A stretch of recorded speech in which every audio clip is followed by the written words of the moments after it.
Sure that's working.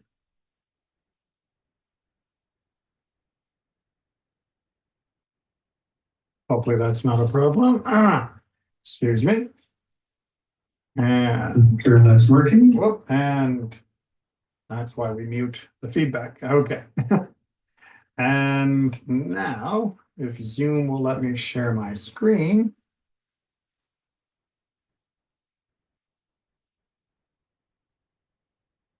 we'll be in good shape. There we go. All right, so I've got YouTube up and running, got screen being shared, and my Zoom folks in my little Brady Bunch view. All right, so it is just 12 o'clock, so I'll give it a minute for all of the people logging in, for YouTube especially, because I know there's a time delay to take care. Good to have a chance to study again after last week's absence. I know trying to compete with Thanksgiving is very hard, so we skipped it, but hopefully everybody still did their own study. And we will resume where the parasha left off so that we stay in sync with the cycle. And that means we're going to pick up now at the very end of Vayeitzei. This is a part that doesn't get enough attention. I say that about a lot of the things we study because I try to make sure that we study the things that don't get enough generic attention. Because right at the very end, we are seeing the bookend of Jacob's experience. Vayeitzei begins with Jacob leaving his home because of the strife that has happened between him, his brother, his father, everything that went on with the whole blessing incident in last week's parasha. And he goes up to his ancestral home, where his mother is from, and ultimately also where his father is from. And there he goes through the whole rigmarole of trying to marry Rachel, ends up marrying Leah through a whole bunch of shenanigans, which we've talked about in previous classes, and works for Lavan for decades, and then finally flees Lavan, just like he fled his brother, and then comes back. However, at the beginning of his journey, when he is first leaving the land of Canaan to go off, there is a very famous episode where he lays down at night and he dreams a dream of angels going up and coming down a ladder stretching between earth and heaven. And that gets a lot of attention. We've talked about it before, of course. But at the end here, chapter 32, we are going to get another vision for Jacob that involves angels. And unfortunately, this one does not get as much attention because it's not as detailed. It doesn't have the beautiful artistic vision that goes behind the ladder, something that's been reproduced in paintings for centuries. But nonetheless, it has some important spiritual and personal significance for Yaakov himself. And it is an essential prelude to what is about to come, which is his reuniting, or at least re-encountering his brother, and all of the stress and tension that goes with that. But we should also address the fact that here in chapter 32, we are just going to be reading the first 3 verses before it turns into Vayishlach. Now, why is chapter 32 beginning with these 3 verses and then cut by Vayishlach? Well, as we've talked about many, many times, but I never know who's new, the chapter breakdowns are not inherent to the Torah itself.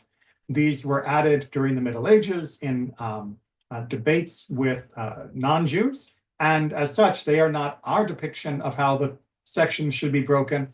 They are an external depiction of how the sections should be broken. And while we retain the numbers for chapters and verses out of convenience, we shouldn't let them dictate how we read the story.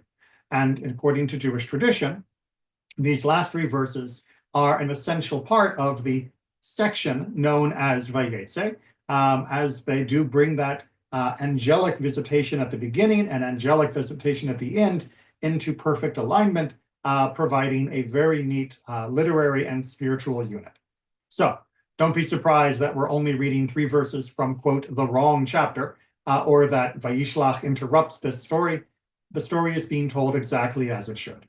With that in mind, let's get down to the actual text and see what it is the story is actually telling. Sorry, there was a little more bookkeeping on the technical side. All right, so Lavan started early in the morning and kissed his grandchildren and his daughters and blessed them. Then Lavan went and returned to his place. A reminder that if you go back into chapter 31, Lavan was not pleased when Yaakov left with his family and chased after them, and it was only because of divine intervention that there wasn't more strife between them. So now Lavan has reconciled himself to what has happened, mainly that the golden goose has left, and he is heading back home, and Yaakov now stands at the threshold of his re-encounter with his brother. Verse 2, as Yaakov went on his way, messengers of God encountered him. Now, the term messenger, Malachei Elohim here, can mean just messengers. That is what the word is meaning, but it can also mean angels and is often used in that way throughout biblical texts. As we'll see, our tradition generally does assume that these are not human messengers in a prosaic sense, but that these are actually an angelic visitation or indeed an angelic vision. So they encounter him.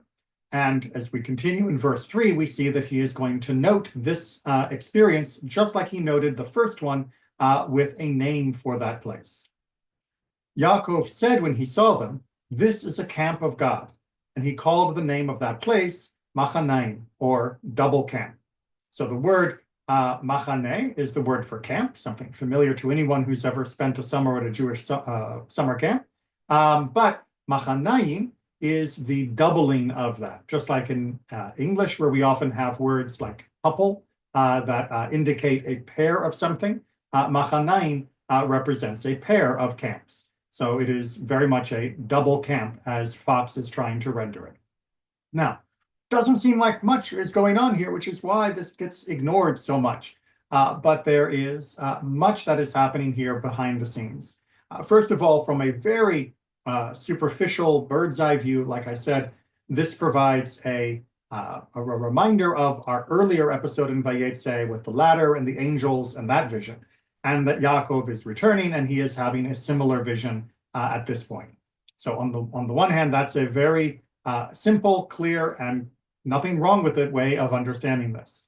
However, the Torah always gives details that it considers to be important, and it is up to us to figure out why those details are there and what importance they convey.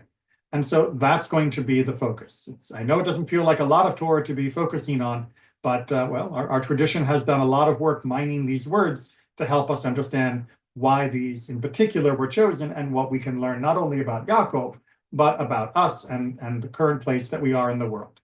So before we dive into our commentary, are there any questions, comments you'd like to make about this portion of the Jacob cycle?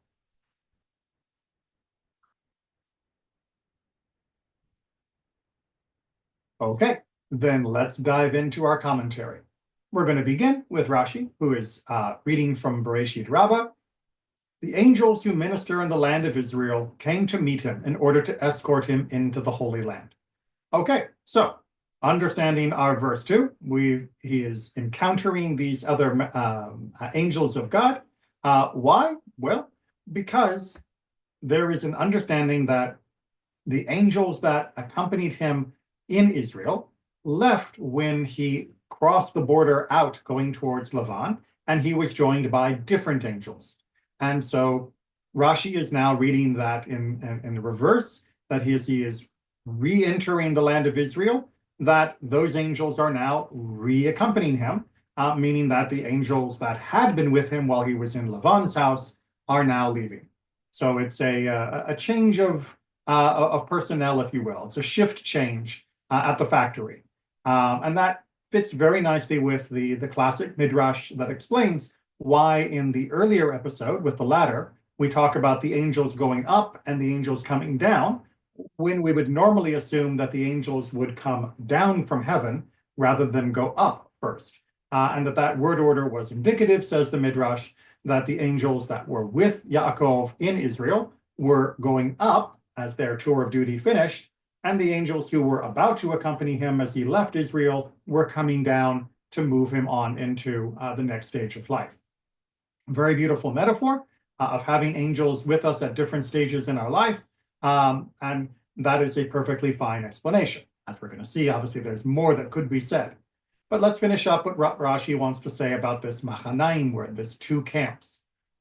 That it means literally two camps. The one consisting of the angels ministering outside the Holy Land who had come with him thus far, the others of those ministering in the land of Israel who had come to meet him.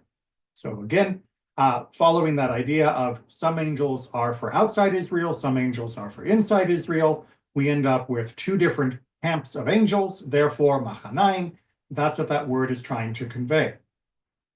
So the most common explanation then is the one that Rashi has given place of prominence in Jewish study for about 1,000 years, is that this is a changeover of the guard, and that when we read that word machanaim, when we read that word two camps, we should be thinking of two different camps of angels. Now, this of course forces us to ask the question, well, what are these angels' job? For having a change of shift at a factory, we know that what the factory workers are doing. What are these angels doing? Well, Radak and Rashbam and many others seem to agree that God sent his angels to keep him safe while he was journeying. And indeed, it was to fulfill the promise, as Rashbam says, back from 28:15, and here I will be with you, that this is a means of protection. Now, protection, of course, is rather important because we know that Yaakov has been subject to many dangers and threats.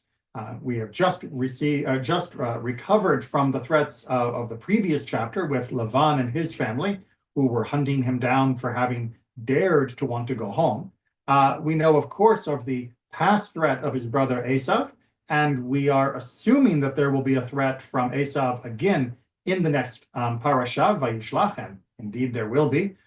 So protection is foremost on our minds. And the idea that no matter where we go, whether it's both in Israel or outside Israel, we will find protection is a very powerful one. And that seems to be the general understanding of why the angels are showing up at this time. However, as we're going to see, there is more that we can read from that than just the prosaic. These first four short little explanations, perfectly fine, give us a nice, tidy explanation, but one that we should look into a little bit more deeply, because there is more that could be said, and there are some incongruities, some small inconsistencies with these explanations and the text itself. And to help guide us in that, we're going to look at Ramban. Ramban, of course, is very famous for having longer commentary, and he is also very famous for pulling no punches. When he thinks that Rashi was wrong, even when Rashi is bringing something from the earlier texts of Midrashim, he has no problem saying that. And well, he thinks Rashi is wrong in this. So let's go ahead and get to Ramban's commentary. But I wonder at Rashi, and that is more polite than usual for his way of saying that he doesn't agree with Rashi's interpretation. Why does he wonder? For Jacob had not yet reached the land of Israel and was still distant from there, for he sent messengers to Esau from afar. And then it says there, meaning in next part of the chapter, and he passed over the ford of the Yabok, which is the river Yabok, which is the border of the children of Ammon, which we know from Deuteronomy. This is the southeast. This is to the southeast of the land of Israel. And he still had to pass the boundary of the children of Ammon and Moab, and then the land Edom, that's the land of his brother Esau. And his first entry into the land, meaning Israel, was at Shechem, as it said, and Jacob came in peace to the city of Shechem, which is in the land of Canaan, from chapter 33. So we can see by the narrative that as it continues, and we can see by the landmarks as they figure in other parts of Torah, that he isn't in the land of Israel. He is saying goodbye and good riddance to Lavan well outside the borders of the land of Israel by any stretch or definition of those borders. Clearly, he is outside the land of Ammon and Moab and Edom, and all of those lands are not Israel. So how can we then say that he is being met by the angels from the land of Israel? This is not Israel. Right? This is outside. It'd be like saying, you went through customs control 100 miles outside the border of the country. Well, why would you meet border agents 100 miles outside the border? They are meant to be at the threshold, not pushed back so far. So that's the crux of Ramban's objection to this interpretation that this is merely a swapping of guard from the angels that were outside Israel to the angels that are in Israel. So where does he take this from? Well, this poses a difficulty to Rashi's interpretation of Machanaim, the double camps, meaning it doesn't seem to Ramban that this could be two camps of angels, the camp of angels for outside, the camp of angels for Israel, because the camp for angels of Israel doesn't make sense because we're outside Israel. Instead, we must say this vision came to Jacob as he arrived in enemy territory in order to inform him that they are with him, they that are with him are more than they that are with them. This is taken from 2 Kings 6, where Elisha is trying to give reassurance to those that are feeling threatened by the assault that is taking place against him, but the angelic host are there to protect. So, and the name of the place was Machanaim in plural, for such is the way of Scripture with names, meaning that that's just a naming convention. Ramban is ironically saying, don't read too much into the name. That's just how names get made. How do we know that? For a single event or person, a plural name is given. It happens. As, for example, Mitzrayim, right? The word Mitzrayim, which is the land of Egypt, and yet it is a plural formulation of that name. So we don't say the Egypts as though there were two, and then talk about it. And yes, I know there's Upper and Lower Egypt, but there's no indication that that was the inspiration for the plural in Mitzrayim. For this convention happens in many places in Torah, where a name will simply be given a plural ending out of a sense of perhaps aesthetics or a sense of convention, but not out of a sense of special meaning. And Ramban is saying that there is no special meaning to the pluralization of the word machaneh here. That's just what Hebrew does sometimes.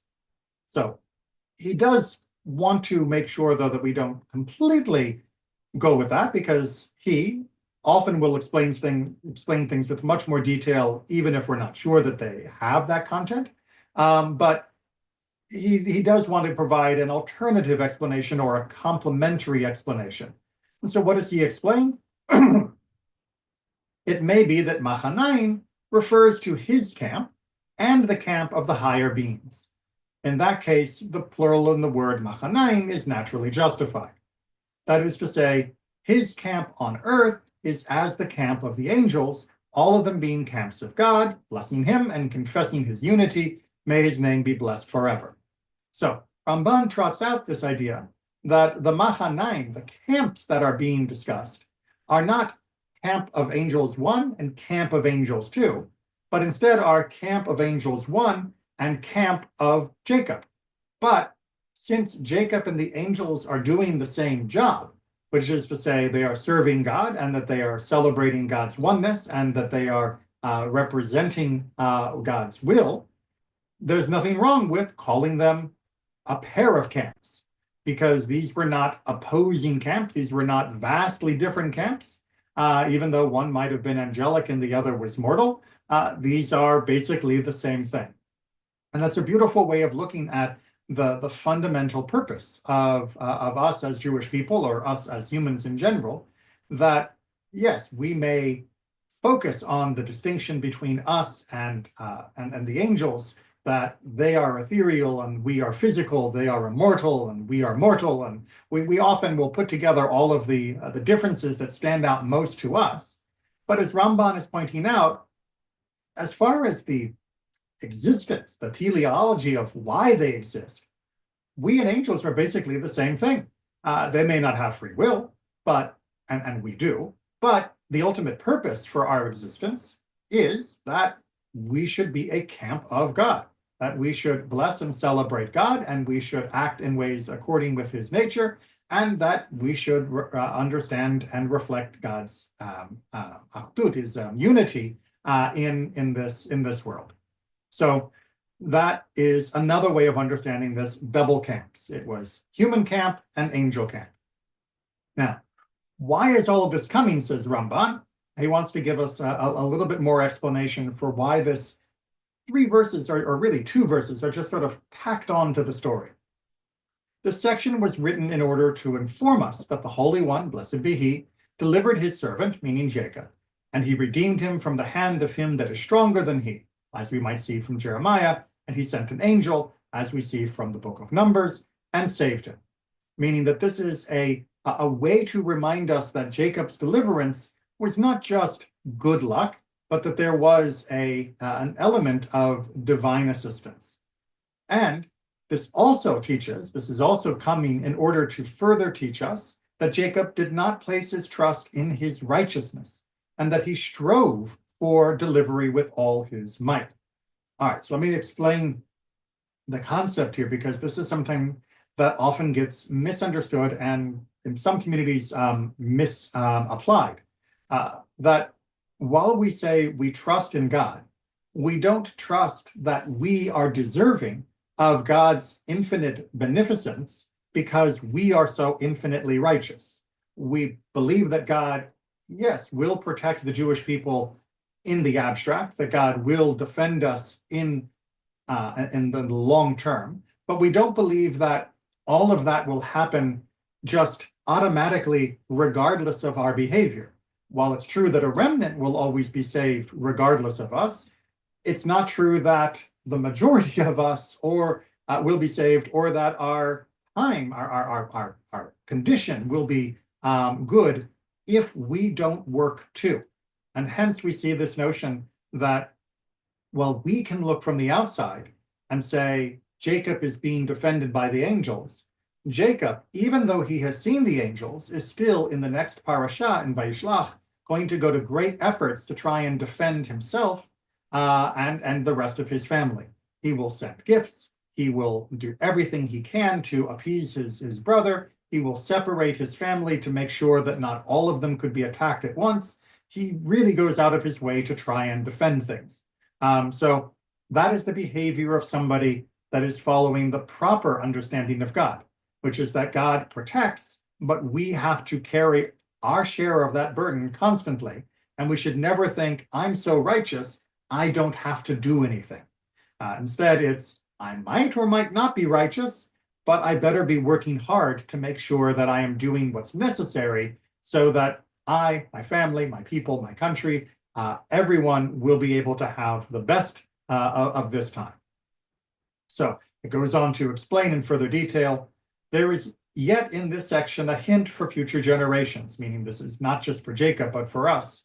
For everything that happened to our father with his brother Esau will constantly occur to us with Esau's children, and it is proper for us to adhere to the way of the righteous, by preparing ourselves in 3 things for which he prepared himself: for prayer, for giving him a present, and for rescue by methods of warfare, to flee and be saved. Our rabbis have already derived this hint from this section, as I shall mention. You can look in Ramban for the further mentioning, but what he is basically saying, which was very powerful at the time that Ramban was speaking, when Jews were becoming more and more persecuted with the rise of the Catholic intolerance in Europe at that point, that we can't just rely on our righteousness, that God will protect us from the scourges that were about to be unleashed. But instead, we're going to have to work, and we're going to have to work the same way that our ancestors did. And using the term Edom for Christian Europe, it was a very common metaphor at that time. Esau was seen metaphorically as the progenitor of the Catholic dominance at that point. And so, just like Esau of old, sometimes we'll have to buy them off. Sometimes our only hope will be prayer. Sometimes our hope will be in warfare or in fleeing or other ways of finding an exit. And most of the time, it's going to be a combination of this. And we don't just sit back and say, God will take care of it. We instead say, yes, God will protect us collectively, but individually, we each have to act as hard as we can. And Ramban was very famous for defending his community in public debates and discussions. The disputation is a fascinating part of history. If you haven't studied it, please do. And eventually he too had to flee, was exiled from his home. And he realized that was ultimately the proper solution for the situation for himself and many others in his situation. Ended up back in the land of Israel, and there's even a synagogue on the site of where he tried to revitalize the community in the land of Jerusalem. So hopefully you'll be able to see it. The original was sadly destroyed by our opponents, and the rebuilt one is beautiful still. Okay, so we move on now to Shir HaShirim Rabbah, to continue on this theme of this idea of protection of us from those outside. And Shir HaShirim Rabbah, the midrash about the Song of Songs, is very beautiful because it is often romanticizing, quite literally, the relationship between us and between God in a very almost romantic way. And as you'll see in this passage, we are responding to our opponents, to those that wish to dominate or destroy us, about our continued devotion to God. The nations of the world say to Israel, "Until when will you die for the sake of your God and be devoted to him? Until when will you be killed for his sake? And until when will you perform acts of kindness on his behalf? And for him himself, while he repays you with harshness."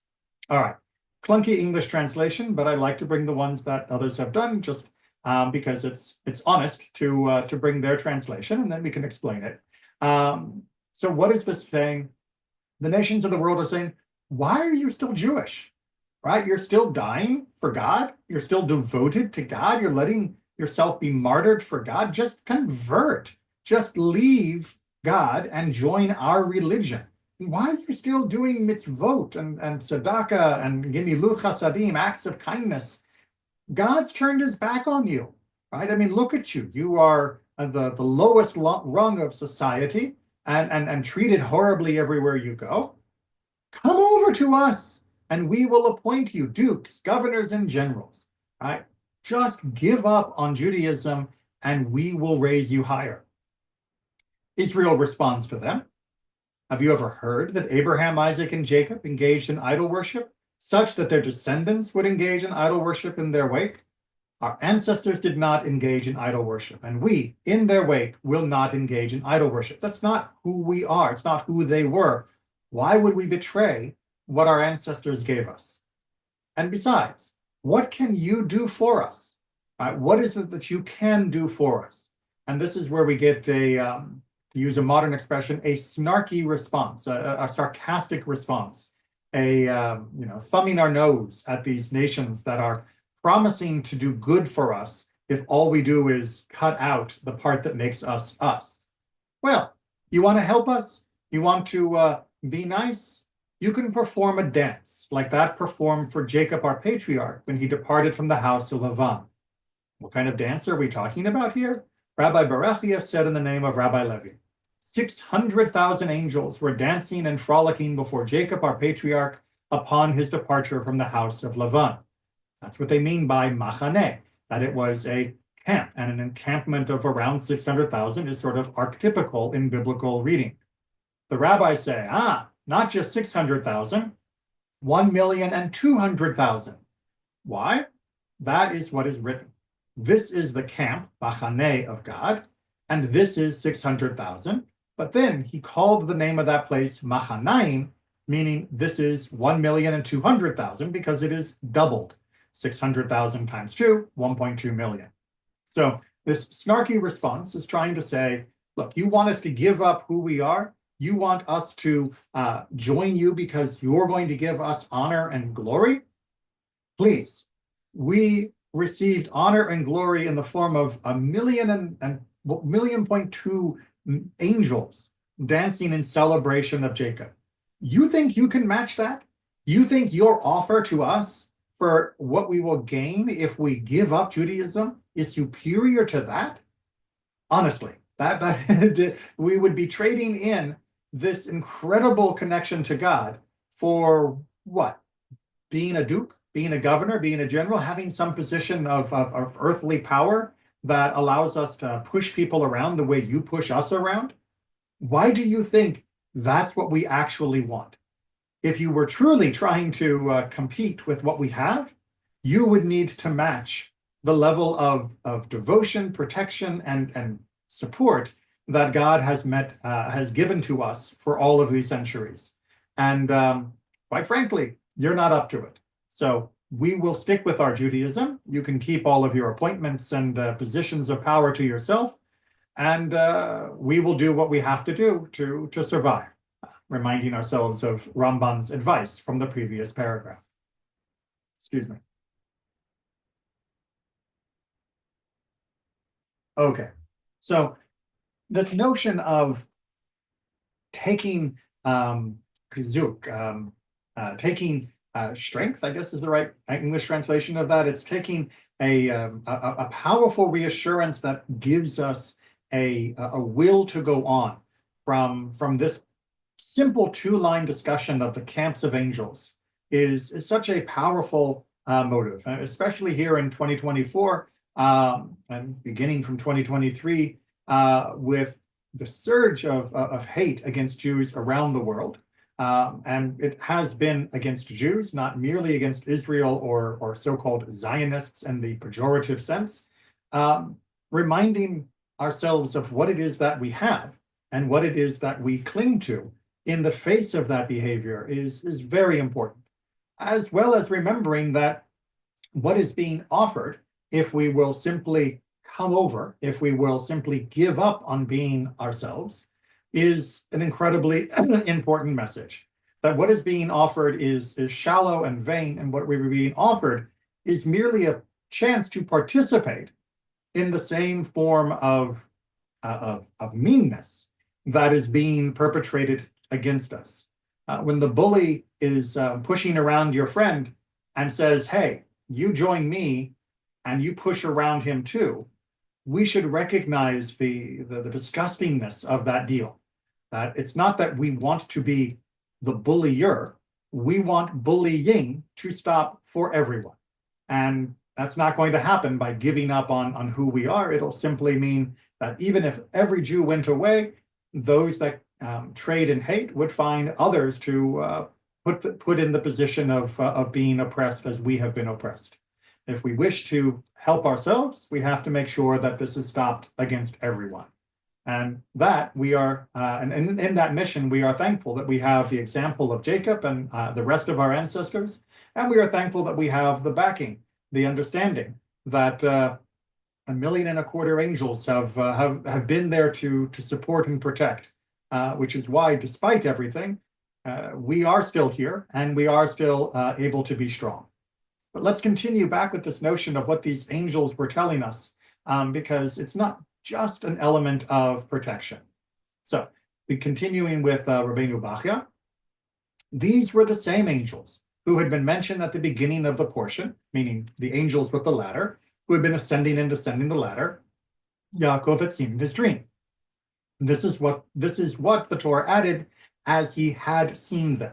It's a grammatical structure that doesn't always get picked up by the translations, because oftentimes when we see the phrase Ra'am, people translate it in the simple past. But as Rabbeinu Bachya is pointing out, oftentimes this conjugation, especially if the subject of the verb has come before it, will often mean that this should be translated into the past perfect, meaning that it is an event that took place before the current event in the past took place.